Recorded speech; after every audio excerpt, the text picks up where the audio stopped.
تو امیر المومنین دا شہید ہونا رسول اللہ کی پیش گوئی کے مطابق بڑی وڈی خبر ہے۔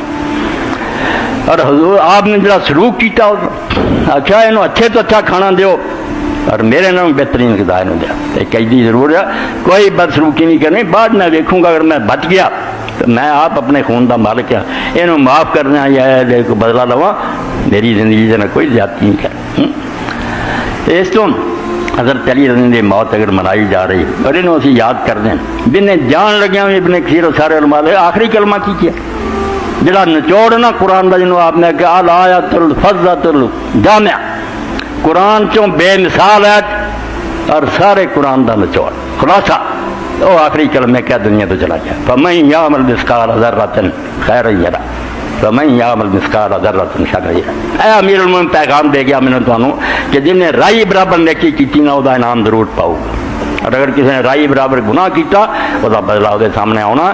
خدا دی یہ دنیا دیر نگری نہیں، اتنے عدل ہونا۔ آفا نجعل المسلمین کالمجرمین، تسی کی سمجھتے کہ بدکاریاں کرنے والے اور نیکیاں کرنے برابر ہی ہو جان گے کہ نٹھی ہو جائے گاں جا کے جنت وڑ جاؤ؟ ما لکم، قرآن نے کیا تہاڈی عقلاں نوں کی ہو گیا؟ کیفا تحکم، کس طرح کی بکواس تسی کرتے جے؟ خدا نوں پاگل سمجھ رہا کہ وہ دنیا بناؤن تو بعد تماشا ویکھ رہا، ایک پاسے ظلم ہو رہا ہے ایک پاسے غریب سہ رہا ہے، انہیں عدالت لائی تو مڑ کے سارے چلو چلو جی نٹھی پاؤ جنت جا وڑو۔ کوئی عقل دی گل کریا کرو، خدا نوں اس طرح کا تسی سمجھ لیا؟ اس آخری کلمات جڑے امیر محمد دی زبان دے سی وہ سورہ یہ آیت تھی اور حضور دے الفاظ ہے کہ سارے قرآن چوں فاضہ بے مثال جامع نچوڑ جیسے جھاڑ گل لگا کہ جو نیکی کرو گا سامنے آؤ اور بدی کرو گے وہ بھی سامنے آؤ۔ گندم از گندم بے روز جاؤ جاؤ از مکافات سے عمل غافل میں جاؤ بیجیں گا تو جاؤ وڈیں گا، قانون قدرت نے گندم نہیں اتنے پیدا کرنی، گندم بیجیں گا تو گندم کٹیں گا۔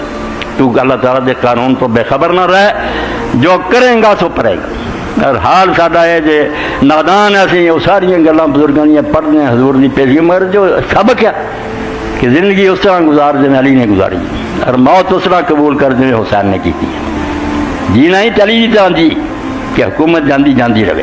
بہت آخیا میرے معاویہ نے نہج البلاغہ کے اندر ہوندا کہ علی بہادر بڑا مگر سیاست نہیں جان، انہیں حکومت نہیں کرنی آؤں۔ تو آپ نے جواب چاہیا کہ اگر دین میرے پیروں کی بیڑی نہ ہوں، اسلام نہ مینوں روکدا، یہ چلاکیاں میری گردن نہیں چھو سکتی، میں وہ فریب کردا اور مکر کے میری دھور بھی نہیں سی پڑ سکتا، مگر یہ معاویہ یہ جو مرضی کرے، قرآن کھڑے کر لے باج دھوکھے کر لے، میں علی ہوں۔ میں اگر اپنی حکومت کی خاطر ایک چالنا چلنے لگتا علی نہ رہا ہے، میں دین تو ہٹ گیا۔ اور جب پوچھا حضور نو نبی علیہ السلام فرمایا بعد حالات بڑے خراب ہو جانے ہیں، کہ پوچھا میرے دین کا کی ہونا؟ آپ نے فرمایا تیرا دین سلام کرنا، تیرا دین بالکل ٹھیک رہنا، شابت میسا تو ٹھیک چلے گا۔ اس نے آخیا کہ اللہ دے رسول علیہ السلام پھر مینوں کوئی پرواہ نہیں، جو مرضی ہوں پھرے، جدو میرا دین سلامت ہے نا کہ مینوں دنیا کی تکلیف اور ازمائشاں دی کوئی گل۔ ایسا وقت گزارا